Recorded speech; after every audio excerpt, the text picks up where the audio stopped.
നമസ്കാരം. വീട്ടിലുണ്ടാക്കിയെടുക്കുന്ന കേക്കുകളിൽ എളുപ്പത്തിൽ ഉണ്ടാക്കിയെടുക്കാൻ പറ്റുന്ന ഒരു കേക്കാണ് ക്യാരറ്റ് കേക്ക്. അപ്പോൾ മുമ്പ് ഞാനൊരു ക്യാരറ്റ് കേക്കിൻ്റെ റെസിപ്പി ഷെയർ ചെയ്തിരുന്നു. ഇന്ന് ചെയ്യുന്ന ക്യാരറ്റ് കേക്കിൽ നമ്മൾ മധുരം ചേർക്കാതെയാണ് ഉണ്ടാക്കിയെടുക്കുന്നത്.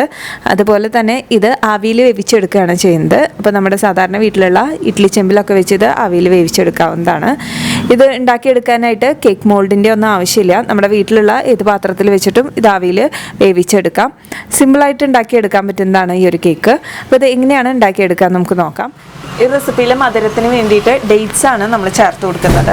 ഇതിപ്പോൾ ഞാൻ ഒരു കപ്പ് ഡേറ്റ്സ് എടുത്തിട്ടുണ്ട്. ഏകദേശം ഒരു 30 എണ്ണം ഉണ്ട്.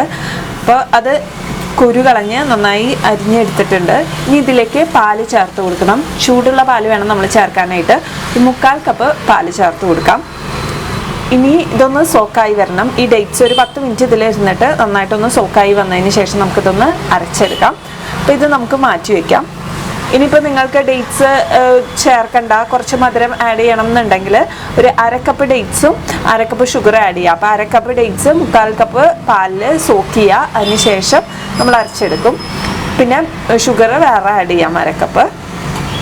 ഇതിലിപ്പോൾ ഡേറ്റ്സിൻ്റെ ആ ഒരു മധുരം മാത്രമേ ഉണ്ടാവുള്ളൂ കേക്കിൽ. അപ്പോൾ ഷുഗർ വേണ്ടവർക്ക് ഷുഗറും ആഡ് ചെയ്യാം 1/2 കപ്പ്.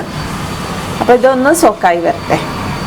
ഇനി നമുക്ക് ഈ കേക്കിലേക്കുള്ള ഡ്രൈ ഇൻഗ്രീഡിയൻസ് ഒന്ന് മിക്സ് ചെയ്തെടുക്കാം. ഡ്രൈ ഇൻഗ്രീഡിയൻസ് എന്ന് പറയുമ്പോൾ ഇതിലേക്കുള്ള പൊടികൾ. അപ്പോൾ ഞാൻ ഇതുപോലെ ഒരു അലുമിനിയം ഫോയിലേക്കാണ് ഒന്ന് അരിച്ചെടുക്കുന്നത്. കാരണം നമ്മൾ ഇത് ഗോതമ്പ് പൊടി ആയതുകൊണ്ട് ഒരു 3-4 പ്രാവശ്യമെങ്കിലും ഒന്ന് അരിച്ചെടുക്കണം. അപ്പോൾ ഇതുപോലെ അലുമിനിയം ഫോയിലോ അല്ലെങ്കിൽ ബട്ടർ പേപ്പറിലേക്കൊക്കെ അരിച്ചെടുക്കുകയാണെങ്കിൽ നമുക്ക് അരിച്ചെടുക്കാൻ എളുപ്പമായിരിക്കും പാത്രത്തിലേക്ക് അരിക്കുന്നതിനേക്കാളും. അപ്പോൾ ഇതിലേക്ക് ആദ്യം വേണ്ടത് 1 കപ്പ് ഗോതമ്പ് പൊടിയാണ് ചേർത്ത് കൊടുക്കാം.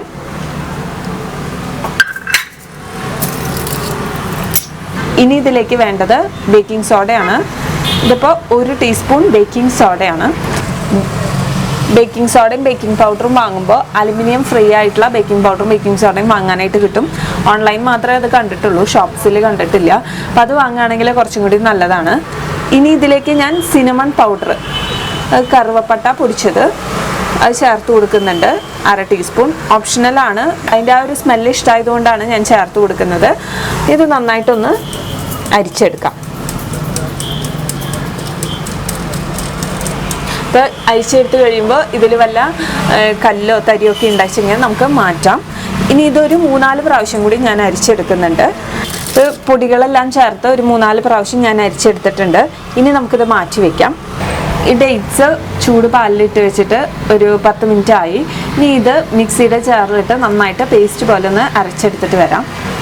ബൗളെടുത്ത് അതിലേക്ക് നമ്മൾ അടിച്ചെടുത്ത ഡേറ്റ്സ് പേസ്റ്റ് ചേർത്ത് കൊടുക്കാം. ഇപ്പോൾ ഡേറ്റ്സ് പേസ്റ്റ് ചേർത്ത് കൊടുത്തു. ഇനി ഇതിലേക്ക് ചേർത്ത് കൊടുക്കേണ്ടത് ബട്ടറാണ്. ഞാനിതിപ്പോൾ ഉരുക്കി വെച്ച ബട്ടറാണ്. ഇതിന് പകരമായിട്ട് നമുക്ക് ഏത് തരം ഓയിൽ വേണമെങ്കിലും ചേർത്ത് കൊടുക്കാം. 1/2 കപ്പ്. ഇതിപ്പോൾ 100 ഗ്രാം ബട്ടർ ഉരുക്കിയെടുത്തതാണ്.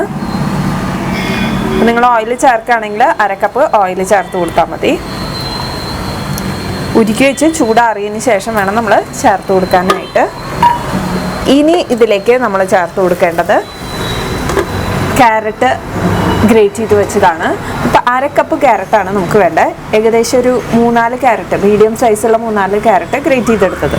എന്നിട്ട് നന്നായിട്ടൊന്ന് മിക്സ് ചെയ്തെടുക്കാം. ഷുഗർ ചേർക്കുന്നവരാണെങ്കിൽ ഇപ്പോൾ 1/2 കപ്പും കൂടി ചേർത്ത് ഇതിൽ ചേർത്ത് മിക്സ് ചെയ്തെടുക്കാം. നന്നായിട്ടൊന്ന് മിക്സ് ചെയ്തെടുക്കാം. ഇനി ഇതിലേക്കാണ് നമ്മൾ നേരത്തെ അരിച്ചു വെച്ചിരുന്ന പൊടികൾ ചേർത്ത് കൊടുക്കേണ്ടത്. ഇതിലേക്ക് നമുക്ക് എന്തെങ്കിലും ഡ്രൈ ഫ്രൂട്ട്സ് ചേർക്കുന്നുണ്ടെങ്കിൽ ഈ പൊടിയിലേക്ക് ഒന്ന് ചേർത്ത് കൊടുക്കാം. ഞാൻ 1 ടേബിൾ സ്പൂൺ ഉണക്കമുന്തിരിയാണ് എടുത്തിരിക്കുന്നത്. അത് ഈ പൊടിയിലേക്ക് നമ്മൾ ചേർത്ത് കൊടുക്കണം. നമ്മൾ നേരിട്ട് ക്യാരറ്റിൻ്റെ മിക്സിൽ ഡ്രൈ ഫ്രൂട്ട്സ് ചേർക്കുകയാണെങ്കിൽ ഈ ഡ്രൈ ഫ്രൂട്ട്സ് കേക്ക് ബേക്കായി വരുമ്പോൾ അടിയിൽ പോയി കിടക്കും. അതുകൊണ്ടാണ് നമ്മളിങ്ങനെ ഫ്ലോറിൽ മിക്സ് ചെയ്തിട്ട് ചേർത്ത് കൊടുക്കണേ. ഇനി ഇത് നമുക്ക് ഇതിലേക്ക് ചേർത്ത് കൊടുക്കാം.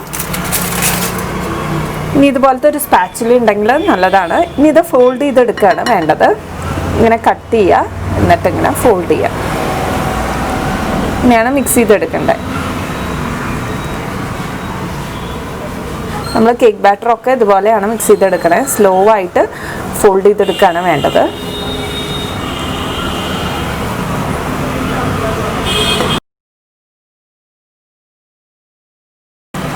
ഓവർ മിക്സ് ചെയ്യേണ്ട ആവശ്യമില്ല. ആ പൊടി നന്നായിട്ടൊന്ന് മിക്സായി കഴിയുമ്പോൾ നമുക്ക് ഇത് ഇനി പാത്രത്തിലേക്ക് മാറ്റാം. നന്നായിട്ട് മിക്സായി കഴിഞ്ഞിട്ടുണ്ട്. ഇനി ഇത് നമുക്ക് ബേക്ക് ചെയ്യുന്ന പാത്രത്തിലേക്ക് മാറ്റാം. സ്റ്റീം ചെയ്തെടുക്കാനായിട്ട് ഞാൻ ഇതുപോലെ ഒരു സാധാരണ സ്റ്റീലിൻ്റെ പാത്രമാണ് എടുത്തിരിക്കുന്നത്. അതിൽ ആദ്യം നമ്മൾ ഒട്ടിപ്പിടിക്കാതിരിക്കാനായിട്ട് ബട്ടറോ അല്ലെങ്കിൽ നെയ്യോ അല്ലെങ്കിൽ ഓയിലോ ചേർത്ത് കൊടുക്കണം അടിഭാഗത്ത്. ഇതുപോലെ ഇപ്പോൾ ആ ബട്ടറിൻ്റെ ആ ഒരു ഇത് വെച്ചിട്ട് തന്നെ ചെയ്യാം. അപ്പോൾ ഇതുപോലെ ഒന്ന് എല്ലായിടത്തും ചേർത്ത് കൊടുക്കുക. ഇനി ഇതിൻ്റെ മുകളിൽ കുറച്ച് ഗോതമ്പ് പൊടി എടുത്ത് ഒന്ന് തൂവി കൊടുക്കുക. കുറച്ച് ഗോതമ്പ് പൊടി ഇട്ട് കൊടുക്കുക ഇതുപോലെ. എന്നിട്ട് നന്നായിട്ട് ഇതുപോലെ ഒന്ന് തട്ടി എല്ലായിടത്തേക്ക് എത്തിക്കണം. നമ്മുടെ കേക്ക് ഒട്ടിപ്പിടിക്കാതിരിക്കാനാണ് ഇങ്ങനെ ചെയ്യണേ. എല്ലാ ഭാഗത്തും നന്നായിട്ടൊന്ന് കോട്ടായി വരണം. എക്സസ് ആയിട്ടുള്ള പൊടി നമുക്ക് മാറ്റി വയ്ക്കാം. എല്ലായിടത്തേക്കും നന്നായിട്ട് തട്ടി കൊടുക്കുക. എല്ലായിടത്തും പൊടി പിടിച്ചു കഴിയുമ്പോൾ നമുക്ക് ബാക്കിയുള്ള ഫ്ലോറ് മാറ്റാം വേറെ പാത്രത്തിലേക്ക്. ബാറ്റർ ചേർത്ത് കൊടുക്കാം.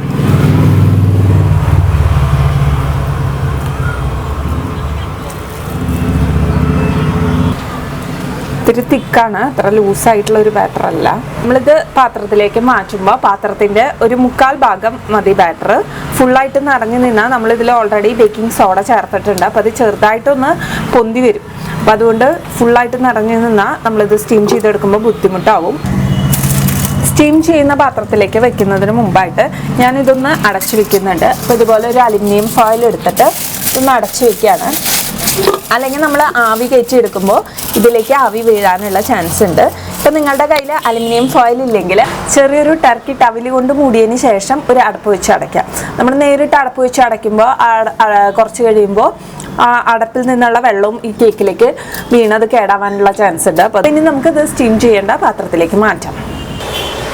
സ്റ്റീം ചെയ്യാനായിട്ട് ഞാനിതുപോലത്തെ പാത്രമാണ് എടുത്തിരിക്കുന്നത്. നമ്മൾ സ്റ്റീമറുള്ള പാത്രം. ഇതില്ലെങ്കിൽ നിങ്ങൾക്ക് ഇഡ്ഡലി പാത്രം തന്നെ എടുക്കാം വേണമെങ്കിൽ. അപ്പോൾ അതിൽ സാധാരണ പോലെ തന്നെ വെള്ളം ഒഴിച്ചു കൊടുക്കുക.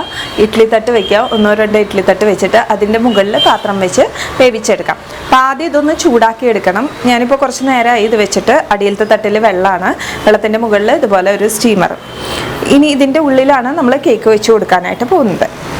അപ്പോൾ ഇതിപ്പോൾ അത്യാവശ്യം ചൂടായിട്ടുണ്ട്. വെള്ളം ചെറുതായി തിളച്ചിട്ടുണ്ട്. ഞാനൊരു 10 മിനിറ്റായി ഹൈ ഫ്ലെയിമിൽ ഒന്ന് ചൂടാക്കിയിട്ട്. അപ്പോൾ ചൂടാക്കിയതിന് ശേഷം വേണം നമ്മൾ ഇതിലേക്ക് കേക്ക് വെച്ച് കൊടുക്കാൻ. ഇത് ഹൈ ഫ്ലെയിമിലാണ് ഇരിക്കണേ. അപ്പോൾ അത് ഞാൻ മീഡിയം ഫ്ലെയിമിലേക്ക് മാറ്റി. ഇനി ഇതിലേക്ക് നമുക്ക് കേക്ക് വെച്ച് കൊടുക്കാം. ചൂടുണ്ട്.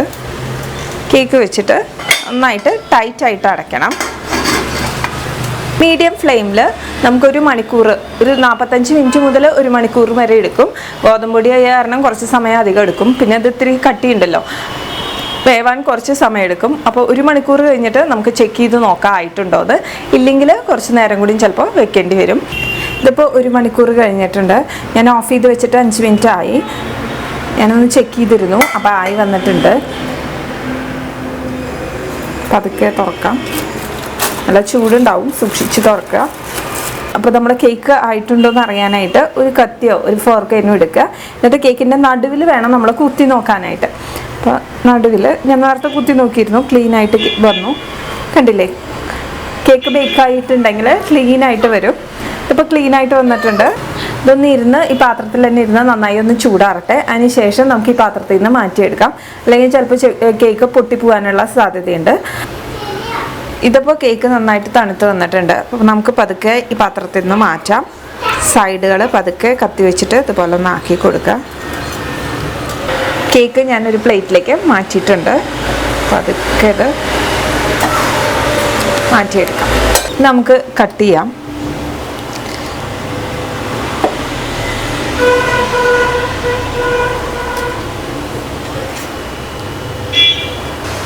കണ്ടില്ലേ, നല്ല ഭംഗിയിൽ വന്നിട്ടുണ്ട് കേക്ക്.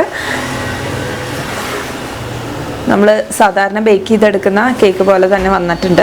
ഞാൻ മുമ്പ് ഒരു ക്യാരറ്റ് കേക്കിൻ്റെ റെസിപ്പി ചെയ്തിരുന്നു. പിന്നെ നിങ്ങളിത് സ്റ്റോർ ചെയ്ത് വെക്കുമ്പോൾ ആവശ്യത്തിന് എടുത്തതിന് ശേഷം ഒരു എയർ ടൈറ്റ് കണ്ടെയ്നറിലാക്കിയിട്ട് ഫ്രിഡ്ജിൽ സൂക്ഷിക്കുകയാണെങ്കിൽ കുറച്ചും കൂടി നല്ലതാണ്.